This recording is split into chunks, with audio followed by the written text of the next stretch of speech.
How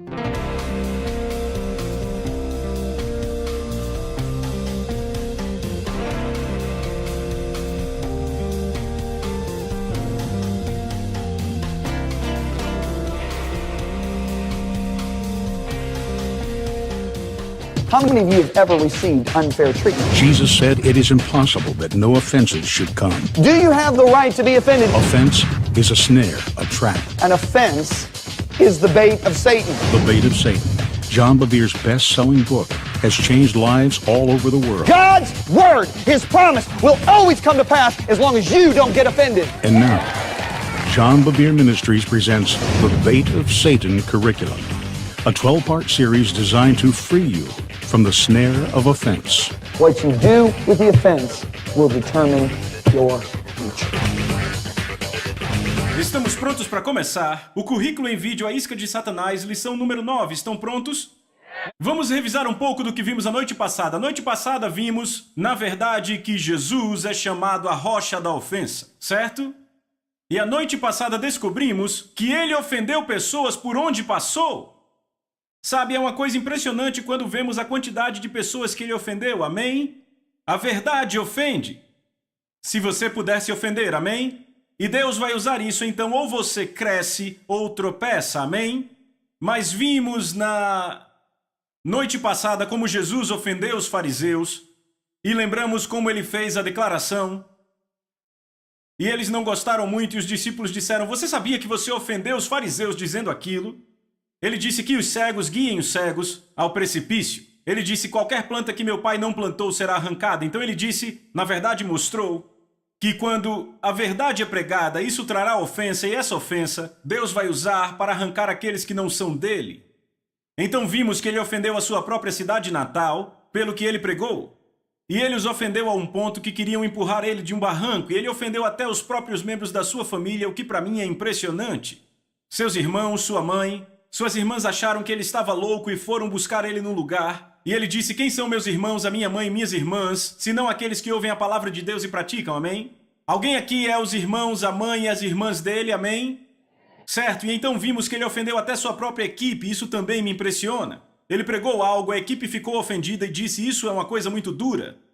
Então ele olhou para a equipe e disse, e começou a pregar mais duro ainda. E finalmente sua própria equipe, muitos deles, a Bíblia diz que não alguns, não poucos, mas muitos foram embora e não andavam mais com ele. Ele não olhou para o resto e disse, caras, vamos apertar os cintos, porque perdemos metade da equipe. Ele disse, caras, vocês também vão embora, quando falou com o resto. E então vimos que ele ofendeu até mesmo seus amigos mais próximos.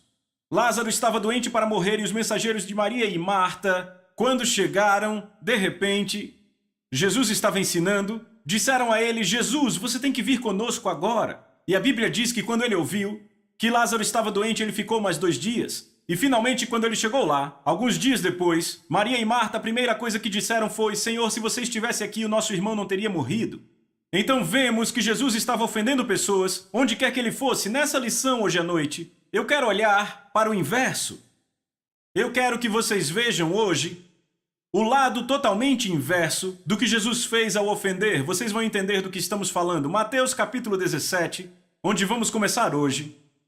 No versículo 24, nós percebemos que Jesus, deixa eu explicar algumas coisas agora. Jesus baseou seu ministério itinerante em Cafarnaum, muitos não entendem isso. Sua cidade natal era Nazaré, onde ele cresceu, mas ele baseou seu ministério em Cafarnaum. Então, Pedro, sabe, quando você está na sua cidade natal, você paga impostos, certo? Sabemos disso.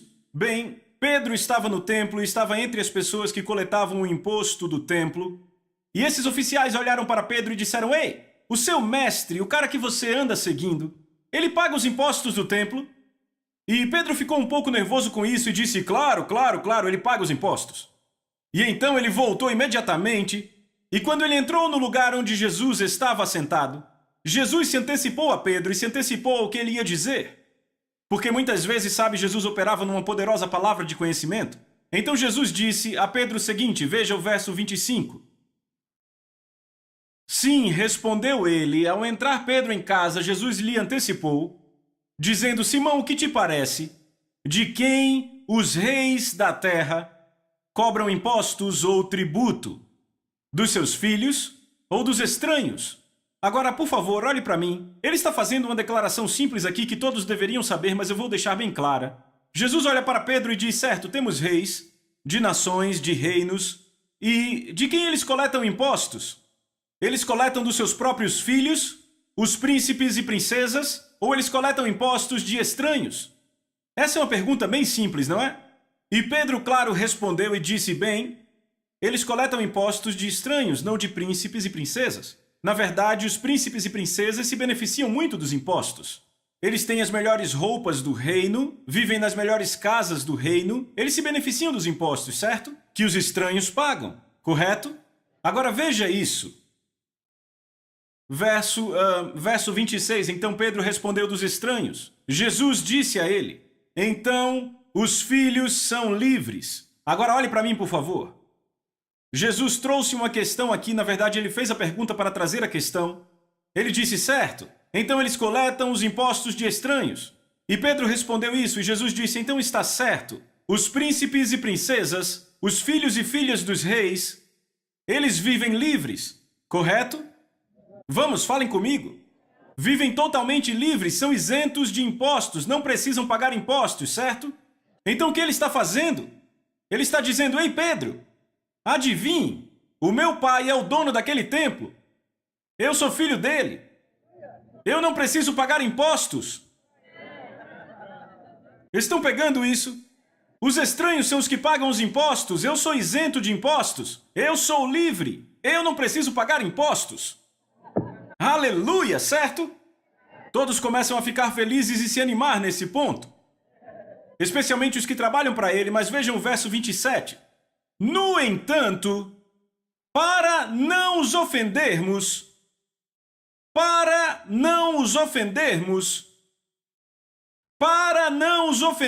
estão pegando isso? Vai ao mar, lança o anzol e pega o primeiro peixe que vier, e quando você abrir sua boca encontrará um dinheiro, pegue-o e o entregue por mim e você. Agora espera aí. Esse é o mesmo Jesus que vimos na última lição, que ofendia todo mundo, todo lugar que ia. E ainda assim agora, com todo cuidado, ele diz isso. Certo, Pedro, eu sou livre, mas no entanto, para não os ofendermos, vá pagar o imposto. Agora, o que está acontecendo aqui? Por um lado, vemos ele ofendendo gente por todo lugar que ia, e por outro lado, vemos ele cuidadoso, não querendo ofender, embora seja livre. Bem, vamos comigo para Gálatas, capítulo 5. E é disso que eu vou tratar a lição inteira hoje, porque sabe, às vezes as pessoas não entendem quando nós, crentes, devemos ter um comportamento ofensivo e não temos. Amém? Porque deixa eu dizer, se a rocha da ofensa vive dentro de você, de um jeito ou de outro, você vai acabar ofendendo pessoas. Mas você tem que saber quando é certo ofender e quando não é certo ofender. E vamos deixar isso bem claro entre a lição passada e essa lição. Estão comigo? Gálatas capítulo 5, veja o verso 13. Paulo diz, pois vocês, irmãos, foram chamados para a liberdade. Repita, liberdade. Apenas não usem a liberdade como uma oportunidade para a carne. Agora, outra palavra aqui para liberdade é a palavra privilégio. Você foi chamado para o privilégio. Desta forma, não usem o privilégio como oportunidade para servir o quê? A si mesmo, mas use-a para servirem uns aos outros. Pelo amor, diga amor, porque o amor entrega a sua vida. Você pode dizer amém? Agora, deixe-me dizer isso com muita ousadia. Há liberdade no servir, mas há prisão na escravidão. Você diz amém? Um escravo é alguém que tem que servir, enquanto o servo é um que decide servir. Paulo deixa isso muito claro, que devemos usar o nosso privilégio para servir uns aos outros em amor. Agora eu quero ler para vocês, eu escrevi algumas diferenças entre um escravo e um servo, certo? Um escravo tem que fazer. Um servo consegue fazer. Deixe isso agir por alguns minutos, certo? Essa é uma daquelas lições que nós pais devemos ensinar aos filhos. Mas agora temos que aplicar para nós mesmos como adultos, especialmente crentes, amém? Um escravo tem que fazer algo, um servo consegue fazer algo. Um escravo faz o mínimo necessário. O servo alcança o potencial máximo. Deixa eu dizer, você quer saber como ser promovido? Primeiro, o favor de Deus está na sua vida, mas você quer saber como ser promovido? Você quer? Comece a servir, ao invés de trabalhar. Comece a servir. Ou seja, trabalhe até 7:30 da noite uma vez. O chefe vai perguntar por que você ainda está aqui. Você diz porque isso precisa ser feito e eu amo fazer isso. E você faz algo que não se espera de você, como varrer o chão, limpar o banheiro, algo assim. Acredite, você é promovido assim. Porque chefes sempre procuram servos, não funcionários. Um escravo é um funcionário. Na verdade, um funcionário é um escravo. Estão comigo? O escravo caminha 1 milha, mas o servo caminha a 2ª milha. Ele gosta de servir. O escravo se sente roubado, o servo dá. O escravo é preso, o servo é livre. Pense nisso. O escravo luta por seus direitos. O servo abre mão dos seus direitos. Agora, vá comigo, por favor, para Romanos capítulo 14. Eu vou abrir em várias passagens hoje à noite para deixar claro isso aqui. Romanos capítulo 14. Porque eu quero isso tão firmado no coração de vocês, para que não haja dúvida sobre quando você deve ofender e quando não deve ofender. Romanos capítulo 14, verso 1, Paulo diz: receba aquele que é fraco na fé, mas não para disputas ou coisas duvidosas, pois um acredita que pode comer de tudo, mas aquele que é fraco come apenas vegetais. Veja, isso que Paulo está falando aqui, naquele tempo os crentes tinham bastante consciência de que algumas carnes eram oferecidas a ídolos. Jesus deixou isso bem claro no Evangelho de Marcos. Eu creio que foi no capítulo 7, versículos 18 e 19, que todas as carnes são limpas, que não é o que entra pela boca do homem que o contamina, mas o que sai dela que o contamina, certo? E então o Evangelho de Marcos diz que ele fez todas as carnes limpas. No entanto, ainda havia cristãos ali que a Bíblia diz que tinham consciências fracas ou que eram fracos na fé. Em outras palavras, eles não aceitavam comer nenhum tipo de carne que eles achavam que eram oferecidas a ídolos. Muito embora a Bíblia claramente diga que aquela carne é santificada pela palavra de Deus em oração. Estão comigo? Então, Paulo está dizendo: recebam o irmão que é fraco na fé. Não o julguem. Não disputem com ele, mas o recebam. Muitas vezes gostamos de discutir sobre certas coisas. Há certas coisas sobre as quais, ouçam, eu vou entrar em discussões com pessoas, mas há certas coisas sobre as quais eu nem argumento, você entende? Você tem que escolher os buracos em que joga. Estão comigo? Eu quero ler para vocês 1 Coríntios capítulo 8, versículos 4, 6 e 7. Você não precisa abrir porque vai levar muito tempo. Paulo disse aos coríntios porque eles tinham o mesmo problema. No tocante à comida sacrificada a ídolos, sabemos que o ídolo de si mesmo nada é no mundo, não é verdade? Todavia para nós há um só Deus, o Pai de quem são todas as coisas e para quem existimos, e só um Senhor Jesus Cristo, pelo qual são todas as coisas, e por quem vivemos. No entanto, não há esse conhecimento em todos, ou seja, aqueles que são fracos na fé, certo? Porque alguns, pela consciência do ídolo, até agora, ainda comem dessas coisas como a eles sacrificadas e a sua consciência é contaminada. Então Paulo está dizendo: ei, ouçam, há pessoas que não têm o mesmo nível de fé que você tem. Receba elas e quando recebê-las não discuta. Estão comigo? Agora, o que Paulo está tratando aqui é que há cristãos que são fortes na fé e parece que esses crentes que eram mais fortes na sua fé estavam mais interessados nos seus direitos do que em servir uns aos outros. Eles eram muito fortes no sentido de toda a carne é limpa, Jesus limpou ela para mim, ele disse que é limpa, eu posso comer isso, não importa no que o povo creia. O que Paulo está dizendo é: você está considerando a si mesmo mais do que a seu irmão que é fraco na fé? Agora leia Romanos 14, verso 12. Então cada um de nós deve prestar contas de si mesmo a Deus. Verso 13, desta forma não nos julguemos mais uns aos outros, tomai o propósito de não pôr tropeço ou escândalo ao vosso irmão. Então Paulo diz: não julguem uns aos outros.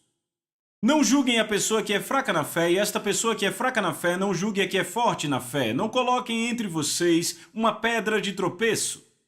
Veja o verso 17, porque o reino de Deus não é comida nem bebida, mas justiça, paz e alegria no Espírito Santo. Então, Paulo está deixando aqui bem claro que, há algo mais importante que seus direitos. Estão vendo isso? Agora, você pode se perguntar por que Jesus saía ofendendo pessoas por onde andava, mas ainda assim, por outro lado, ele não precisava pagar impostos, mas disse para que não se ofendam, vamos pagar. Deixa eu dizer a diferença. O único momento em que você encontra Jesus ofendendo é para obedecer ao Pai em verdade. Sempre que fosse para pregar em verdade, ele ofenderia, porque a verdade acaba ofendendo pessoas que não a abraçam. Mas você nunca vai encontrar Jesus ofendendo alguém por causa dos seus próprios direitos. Aí está a diferença. Toda a diferença está aí. Toda vez que nós insistimos nos nossos direitos ou privilégios, ao custo de ofender alguém, fazemos com que aquele irmão peque. Porque ouçam 1 Coríntios 8, verso 9. Ele diz, vede, porém, para que esta vossa liberdade não venha de algum modo a ser tropeço para os fracos. Repita, tropeço. Diga de novo. Veja o que ele continua dizendo em 1 Coríntios 8, versos 11 e 12. E assim, por causa do teu saber, perece o irmão fraco pelo qual Cristo morreu, e deste modo, pecando contra os irmãos, golpeando-lhes a consciência fraca, é contra Cristo que pecas. Repitam, você peca contra Cristo.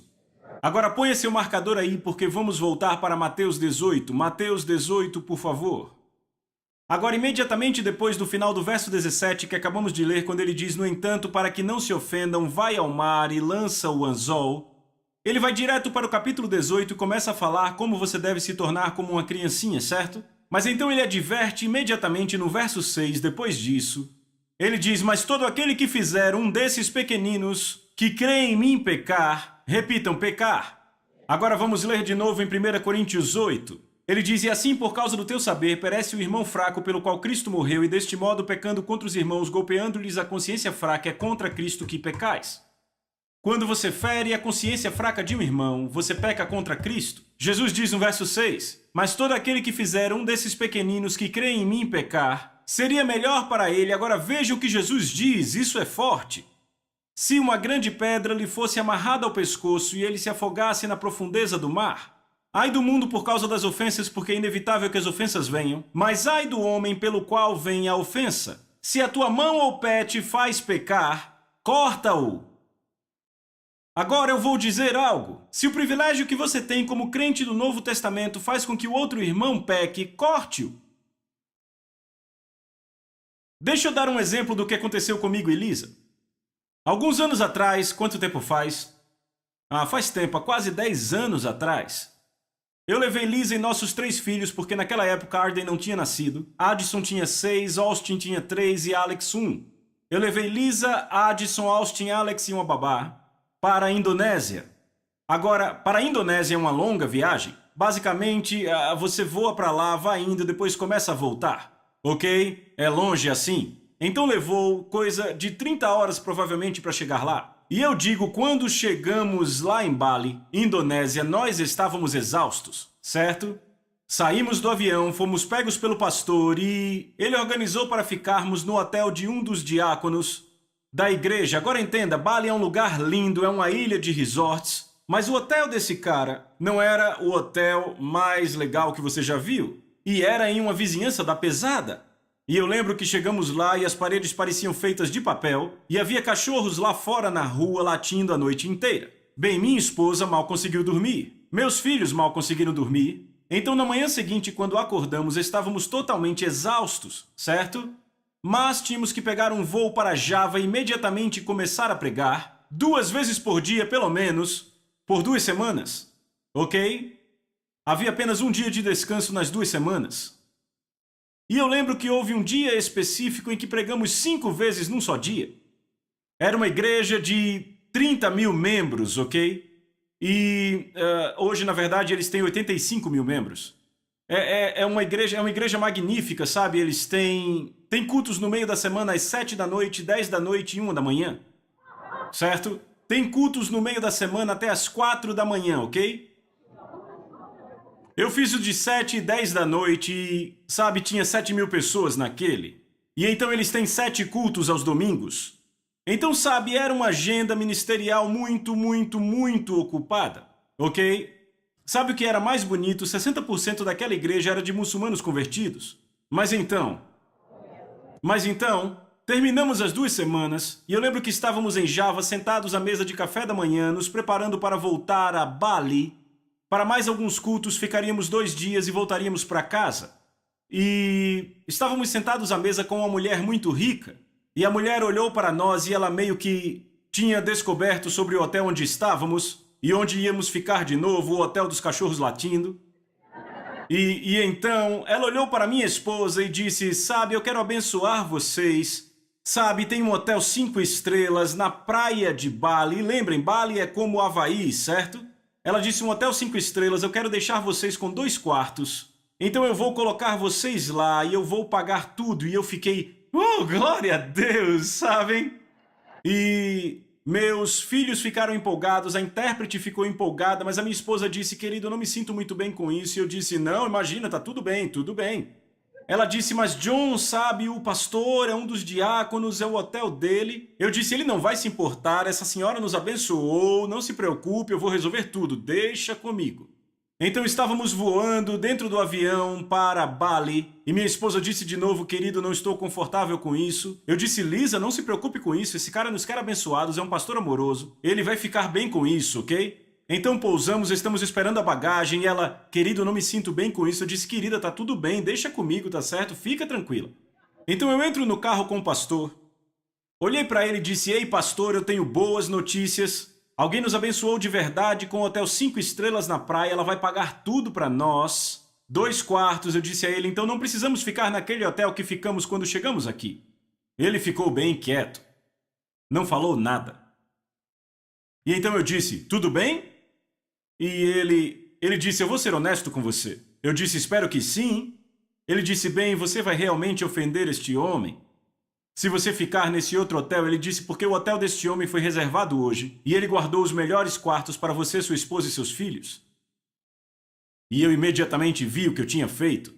Eu disse, pastor, eu vou cancelar o hotel 5 estrelas. Eu disse, iremos com alegria para o hotel do diácono, porque eu já tinha visto que provavelmente tinha ofendido o pastor.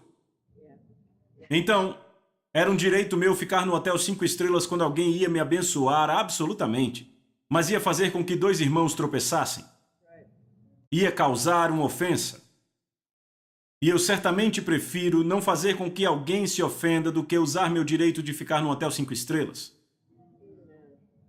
Foi por isso que Jesus disse, quando você for a uma cidade e te puserem no lugar, abençoe, fique lá. Não pule de casa em casa, coma o que puserem para você. Ele está te dizendo como evitar um comportamento ofensivo. Estão comigo? Sabe o que é maravilhoso? Deus abençoou aqueles 2 dias, foi uma bênção. Estão comigo? Mas rapaz, foi uma lição que eu espero não precisar aprender de novo. Sabe, Paulo fez uma declaração aos Coríntios, ele disse, sabe, o Senhor disse que aqueles que pregam o Evangelho devem viver do Evangelho, sabem, isso é um direito meu, mas eu escolho não usá-lo. Eu vou trabalhar por minha conta, tenho meu negócio de tendas, eu tenho pessoas que me suportam, mas ele percebeu que de alguma forma usar o seu direito com eles ia fazê-los tropeçar. Ele disse, eu vou passar para vocês saberem que meu coração está com vocês. Sabe, há certos direitos que temos como crentes do Novo Testamento que às vezes temos que dizer, sabe, eu vou abdicar disso por uma razão. Porque eu estou mais interessado em servir os meus irmãos do que usufruir dos meus direitos. E quando você vive assim, Deus se agrada. Porque Deus vê que você não está usando seus privilégios para servir a si mesmo, mas para servir a seu irmão em amor. Estão comigo? Então é isso que temos que fazer. Às vezes temos que nos perguntar, há algo que é um privilégio do Novo Testamento? Sim. Vai fazer com que alguém tropece? Pode ser que sim ou não. Sabe, outro dia eu fui tão abençoado, estava pregando em Portugal, e o pastor me considerou tanto, porque ele queria comprar uma garrafa de vinho e sabia que eu era americano. Ele disse, você se ofenderia se eu bebesse uma garrafa de vinho? Ele disse, não senhor, vá em frente, eu não vou beber, mas fique à vontade. Sabe, eu vou continuar aqui tendo comunhão com você, não vai me incomodar nada. Eu disse, os americanos bebem para se embebedar, os europeus para serem sociais. Eu disse, é uma grande diferença. sabe? E eu fiquei muito feliz que aquele pastor me considerou sabendo que eu era um pregador americano. Vocês estão entendendo? As opiniões são diferentes, as mentalidades. Então, esta é a coisa que temos que determinar. Se nós vamos andar com Jesus, vamos ofender pessoas quando falarmos a palavra de Deus. Eu digo, eu já falei com pessoas o que Deus estava dizendo, elas ficaram com tanta raiva que saíram da sala. Mas era verdade, porque elas iam pecar de uma forma ou de outra, sabe? Literalmente, elas saíram. E eu as ofendi. Eu já ofendi pessoas enquanto pregava, pessoas vieram para mim tantas vezes. Disseram, não gostamos de você de jeito nenhum quando te ouvimos. Eu disse, bem, o que eu posso fazer? E disseram, mas agora te amamos, ouvimos o que você diz. E sabe, não eram os meus direitos que estavam ofendendo, era eu falando a palavra, a verdade. Mas então temos que chegar a um ponto em que sempre estamos dizendo, ok, minha prioridade não são meus direitos, meus próprios direitos, minha prioridade é não ofender. Estão comigo? Sabe, eu vou ser honesto. Se você vive numa cidade como Chicago, ou numa cidade como Dallas, você pode dirigir um certo carro, morar numa certa casa, tudo bem. Mas se você mora numa cidade pequena e dirige um certo carro e mora numa certa casa, você pode fazer crentes tropeçarem. Porque aqueles crentes têm uma fé fraca. Eles não percebem que Deus quer abençoá-los? Estão comigo? Então sabe o que eu faço? Eu digo, ok, o que vai ser mais inteligente aqui? O que vai dar certo? Porque deixa eu dizer algo. Meu direito de ter algo não é tão importante quanto fazer uma pessoa tropeçar e talvez ir para o inferno. É assim que temos que olhar para tudo. Foi isso que Paulo determinou quando disse aos coríntios, eu tenho direito de ter uma oferta de vocês. Eu tenho direito porque o Senhor ordenou que os que pregam o evangelho devem viver do evangelho, mas eu abro mão disso porque eu quero que vocês saibam que eu os amo como um pai. E eu não quero que ninguém tropece. Eu não quero que ninguém tenha razão de achar que eu estou pregando por dinheiro. Então deixa eu dizer algo a vocês. Vocês aqui dessa igreja sempre tenham em mente que fomos chamados em amor para servir um ao outro e nunca levar ofensa em nosso comportamento por nossos direitos. Deixa eu dizer aos diáconos, lembrem que para cada pessoa que entra nessa igreja, você pode ser a diferença entre céu e inferno para ela. Essa pessoa pode estar vindo aqui pela primeira vez e se são maltratadas, se você não as trata como, sabe, bem-vindas à casa de Deus, se não as recebe com um sorriso, entendem o que eu digo? Você pode ter essa pessoa indo embora e nunca mais entrando em uma igreja. Entendem o que eu digo? Se você cuida da segurança, sim, temos que cuidar dos pregadores. Temos que assegurar que eles estejam bem cuidados e protegidos. Mas sabe, temos que cuidar das outras pessoas também, porque Jesus morreu por elas tanto quanto pelo pregador. Entendem o que eu digo? Agora, não me entendam errado, nós temos que honrar os homens e mulheres de Deus. Deus nos diz para fazer isso, há uma bênção nisso para que possamos ser abençoados. No entanto, Ele morreu por todos nós. O menor no corpo de Cristo, sabe, aquele pequenininho mesmo, aquele que é o menor no corpo de Cristo, é tão importante quanto o maior no corpo de Cristo. Então, quando mantemos isso diante de nós, a lei do amor, que servimos um ao outro em amor, sabe, não levamos à ofensa. Porque Paulo diz em 2 Coríntios capítulo 6, esse foi um grande teste para ele. Ele disse, não damos razão de ofensa em nada para que nosso ministério não seja culpado. E deixa eu ler isso para vocês em 1 Coríntios capítulo 10, verso 22, 23 e 33. Ele diz, tudo é permitido a mim, mas nem tudo convém. Tudo é permitido a mim, mas nem tudo me edifica. Ninguém deve buscar o seu próprio bem. Eu vou ler de novo. Ninguém deve buscar o seu próprio bem, mas sim o bem dos outros. Desta forma, quer coma ou beba, ou o que quer que faça, faça tudo para a glória de Deus. Não leve a ofensa. Seja para judeus ou gregos, ou para a igreja de Deus, também eu procuro agradar a todos os homens em todas as coisas, não buscando o meu próprio benefício, mas o benefício de muitos para que possam ser salvos. Romanos 14, o último versículo, verso 19. Desta forma, vamos perseguir as coisas que conduzem à paz e as coisas pelas quais possamos edificar uns aos outros.